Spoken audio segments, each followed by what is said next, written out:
Regardless of how crazy the world is, we can all be looking around to help and lift others. Hey, David Essel here. I'm going to tell a story right now about how children can get involved with this movement that we're doing, a grassroots movement. Look to lift others. It's going to go international. We're already having people joining us left and right, and we haven't even begun to do the real work we're going to do.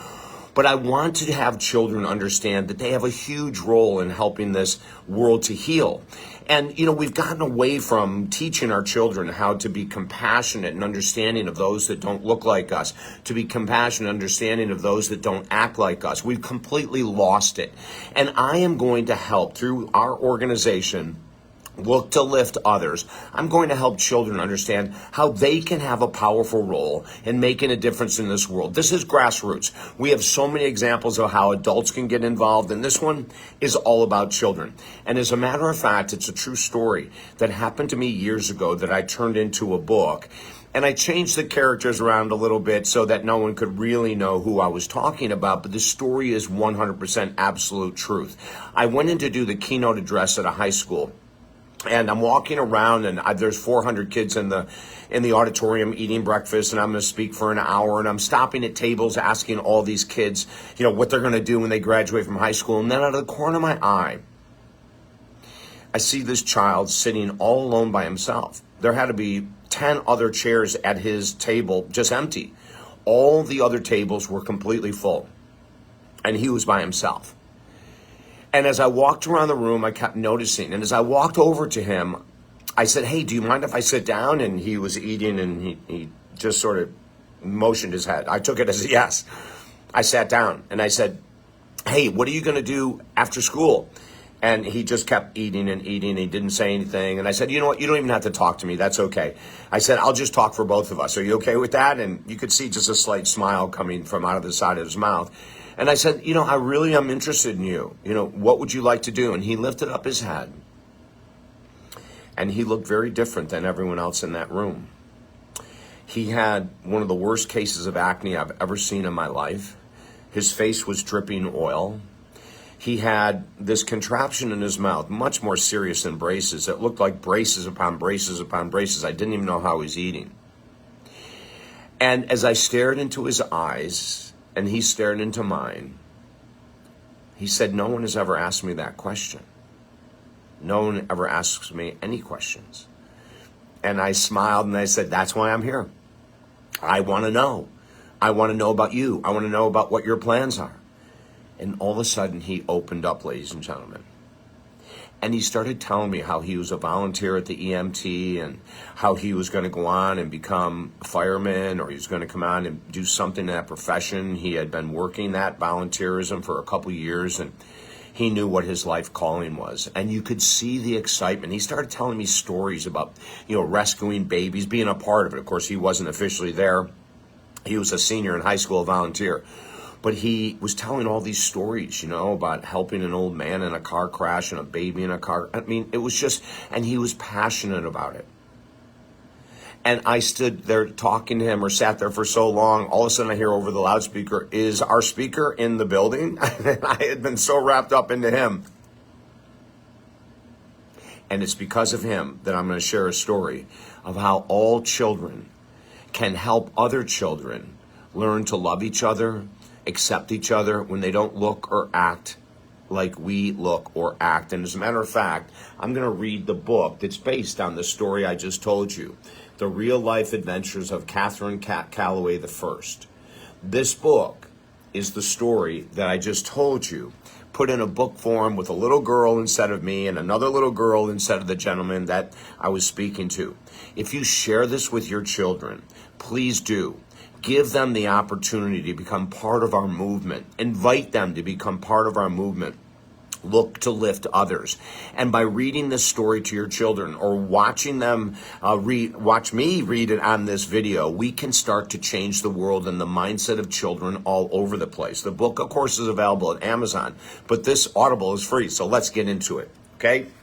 I'm so excited with this movement. Look to Lift Others. I hope you're going to join us. The Real Life Adventures of Catherine Calloway I. Book 1, The New Kid in School. Now, as I get to the story, here we go. Catherine Calloway was born in the center aisle of an airplane about 1 mile high in the bright blue sky. This was the beginning of the life of a little girl who refused to do things the normal, expected way. Right before this unforgettable incident on the plane, Catherine's mother said, "Goodness gracious and my oh my, I never thought my baby would be born in the sky." After the birth, the doctor, who fortunately happened to be on the flight, said that was a first. It was definitely a first for Catherine's mother, too.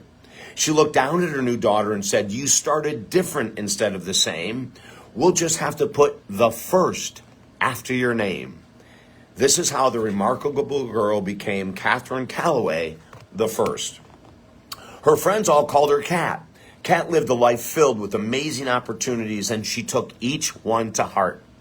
Cat believed in herself. She believed everyone was here to make a difference in this world, using whatever special gifts that they had been given. Cat knew she was extraordinary, and she helped others believe that they were special too. This is what I want your children to understand and to do. That was one of Kat's greatest gifts. If you asked her today, she would probably just blush and say, "Well, everybody, that boy over there, that girl over there has some special gift." I guess the difference might be that when I was a little girl, I was told I was special and I believed it. Some people just take longer to start believing in themselves. Don't think for a moment that just because Kat knew she was special and that she was here to make a difference, that her life didn't have lots of ups and downs. Kat just happened to see the beauty in both the highs and the lows. On a rainy day or sunny day, hot weather or chilly cold, Kat could always find something to love and appreciate. The new kid in school. When Kat Calloway was in grade school, the kids would get with a group of friends at lunchtime and kind of stay to themselves. Have you ever seen that happen? Well, on a windy but sunny day, Kat came into the lunchroom late and started looking for a place to sit. Several of her friends shouted, "Hey, Kat, this chair is free. Come over here and sit by me." A smile that stretched from ear to ear appeared on her face as she tried to decide which way to go. Kat was looking at all the friendly kids when she spotted a little girl sitting all alone. The girl was new and she looked a bit blue. Now, this was a tough decision. Part of Kat wanted to go where everyone knew her and had called her name. She smiled and waved at each of the group of friends, but she felt drawn to the lonely girl sitting by herself at the table. As quickly as you can say, diddly this and diddly that, there goes a dog chasing a cat, she made up her mind. Kat walked over to the little girl who had no friends to sit with. The girl seemed too shy to talk. "Hi, my name is Catherine Calloway the First, but my friends call me Kat. What's your name?" No answer. "Well, may I join you?" Kat asked cheerfully. Again, no answer. The kids across the room were all sitting with their mouths wide open. They were all wondering why Kat had chosen to pass them by. Why would she go and sit with a stranger when she could be having fun with people she knew? That was Kat's way of living. Always was, always would be. Kat kept right at it. "Well, that's okay. You don't know me, so you don't have to talk. But no one should be alone at lunch. I'll just sit down right here and do the talking for both of us, okay?" The lonely little girl said nothing, but she peeked up Kat underneath her bangs. Somewhere in the girl's big, dark eyes, Kat saw an answer. The girl didn't use words, but her glance said a lot. "So, let me tell you what I have for lunch," Kat continued. "First, there's this tiny, shiny red apple. A chopped egg white sandwich that looks really weird, but my mom makes it taste good. Don't ask me how, because it's a mystery to me. 7 great green pepper rings and some carrots that my dad says are a must if you want good eyes that can see the blackboard." As Kat spoke, the lonely girl was thinking all kinds of thoughts. Why is she such a friendly person? Why did she come over here to be with me when all of the other kids were calling her name? How come she seems so happy talking when I don't say anything to her? The little girl was puzzled, but she was secretly enjoying the company. Her shyness didn't seem to bother this friendly girl at all. Kat proceeded to eat and talk and talk and eat, and then she talked some more and she ate some more until there was no food left and the lunch hour was over. Well, our time is up, and I want you to know I liked sharing your table, but I've got to go. Kat smiled at the girl as she brushed off some tasty egg white sandwich crumbs that had fallen in her lap. Kat loved making words rhyme, and as she stood up, she said, "Lunch was fun. Let's do it again. I'll find you tomorrow when I come in." She laughed so loud it echoed around the room, and then she bounced off to her class. In the hallway, several of her friends were amazed. Quote, "How come you didn't sit with us?" they asked. "Well," Kat replied, "no one should have to eat their lunch alone." "Anyway," Kat continued, "just because someone appears to be shy, it doesn't mean there isn't more to them than first meets the eye." Kat beamed at her friends. They just rolled their eyes, and they all walked down the hall together. Ling Ling Lu was new to this town and the school. She had always had a hard time making and keeping friends. Her dad's business kept them moving from city to city. She went to the lunchroom the next day secretly hoping that the friendly girl who talked a lot about everything would return and take her loneliness away. Ling Ling Lu was sad. 15 minutes of the lunch period had passed, and the talkative girl was nowhere to be seen. She was sure that she was going to be alone again. Her parents had told her to just go and say hi to the other kids. She tried, but meeting people and making friends wasn't easy for her to do. Ling Ling Lu took out some paper and pen. She scribbled and scribbled and scribbled some more. Then she looked up at the lunchroom door. Her heart jumped with happiness. The talkative girl with the really long name was heading her way. "I'm sorry I'm late," said Kat. "I was hoping you'd wait." She set her lunch sack on the table and opened it up with another rhyme. "Now is the moment we all get to see what kind of good food my mom made for me." Ling Ling Lu didn't have an expression on her face, but she was really happy inside. She listened as Kat described her lunch. She had already finished eating, so she just went back to scribbling. She was happy because she felt she had found a friend without saying a word. Kat was happy too. She had become part of a lonely girl's life, and this was important to Kat because she had a desire to help. She knew she was making a difference. She just did it, and she did it well. The next day, Ling Ling Lu was sitting at their table scribbling. As Kat walked up, she said, "Hi there, pal. Is there any way you'd let me see what you're drawing today?" Ling Ling Lu slid the paper away and shook her head. "Come on," Kat said. "I love to draw too. I promise I won't laugh at you." Again, the girl shook her head. "That's fine," Kat said. "When you're ready, I'd love to see what you like to draw." "People draw and paint and sing," Kat rhymed. "We all can do some special thing." Kat didn't push. She sensed the time wasn't right, and she just kept talking. She told the still silent girl about her oval orange and her lip-smacking good strawberries. She explained that her dad said her natural wheat-free fig bars were much better for her than other cookies. Another lunch went by, just like the others. The next week was different. Kat could feel it when she walked into the lunchroom. The place where they usually sat was taken, and for a moment, Kat's heart sank. Then she saw her silent friend standing at the other table, waving at her. Kat called across the room, "I'll see you. I'll be right there. Thanks for saving me a chair." When Kat got to the table, she was amazed to see a drawing lying there. "Hey, that looks just like me," she said. "It is you," Ling Ling Lu said. "Do you like it?" Kat couldn't believe what she just heard. "You're talking." Kat said with delight, "Yes, I love it. It's like I'm looking in a mirror. Wow, you are a wonderful artist." The portrait was signed at the bottom. Kat finally knew the name of her new friend.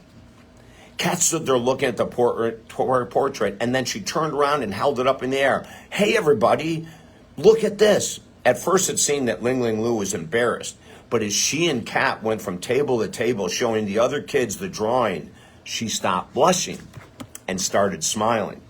From one child to another, the picture was passed. It looks just like you, several kids said to Kat. How did you learn to draw this good? One child asked Ling Ling Lu. By the looks on their faces, it was plain to see they were all amazed. Except for Kat, she wasn't even fazed. I knew she was special. She had to be. I knew it all along. Now can you see? This girl has talent, Kat announced to her other friends. A crowd of children gathered by the table when the two girls finally sat back down. They all wanted to meet Ling Ling Lu.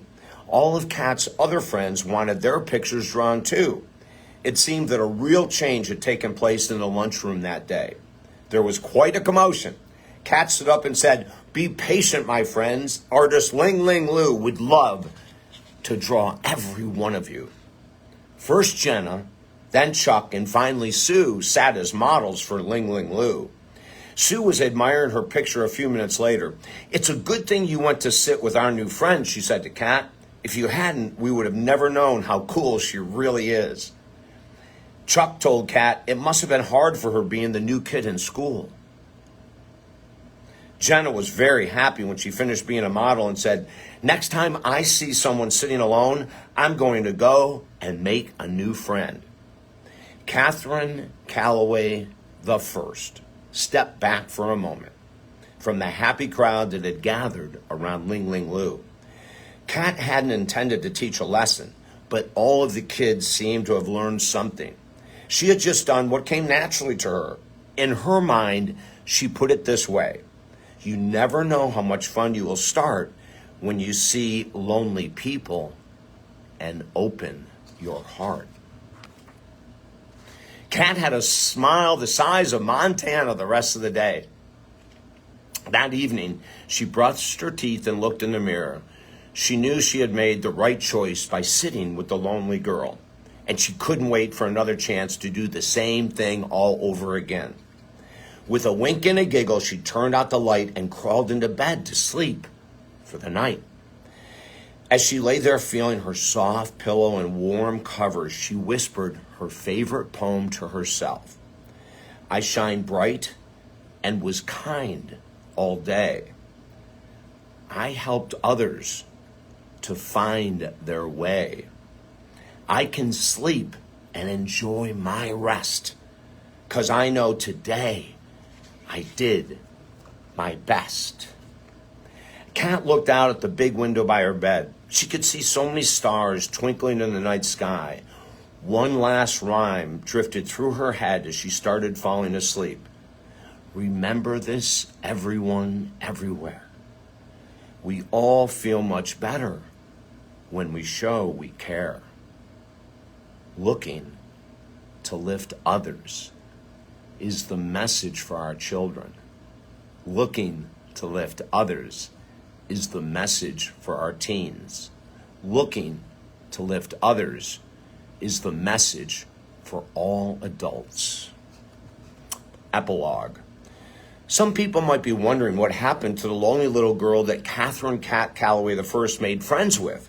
Ling Ling Lu continued drawing throughout her school years. She is now a very happy and successful artist.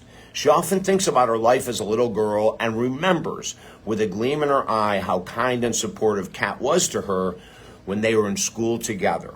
Quote, "Kat encouraged me to keep drawing and helped me build up the confidence in myself that I still have today. Her kindness to me when we first met has made me want to reach out to other people who are alone. It's not hard to smile and say hi, and who knows, maybe my friendliness to people who are alone and blue will make a difference in their lives like the one Kat made in mine. Wherever you are, I love you, Catherine Kat Calloway the First. You are a very bright and shining star." You know, this book is a teaching book. This book is a book to help us learn to look to lift others. It's all a part of our organization, our grassroots organization, and we're going to include everyone, from seniors to children, from challenges, mental, physical handicaps, to financial challenges, to world-class athletes. We're going everywhere. we're going to make the biggest grassroots movement that the world has ever seen. Why? Because the world needs it. We need to get back to compassion, to understanding, to love, and to looking to lift others. For more information, please visit the website talkdavid.com. The real life adventures of Catherine Cat Calloway I, as I mentioned from the beginning, is a true story. A story that I experienced with a high school senior who was just like Ling Ling Lu, ostracized, left alone, no friends. I hope today that gentleman is the most amazing fireman or EMT or whatever you became. I don't know if my time with him in that day made a difference to him. It made a difference to me. It made a difference so big that I've never stopped looking to lift others. And in writing this book, it's just one more way to get the message out. Encourage your children to do the same at school. Encourage your children to do the same at cheerleading. Encourage your children to do the same at sports. Look for someone who's neglected. Look for someone who's no one's talking to. Look for someone who never gets into the game or is never in the cheering. And befriend them. As a child, as a young adult, you have more power than you know of to help this world change. And I know you're going to do it. I'm David Essel, talkdavid.com.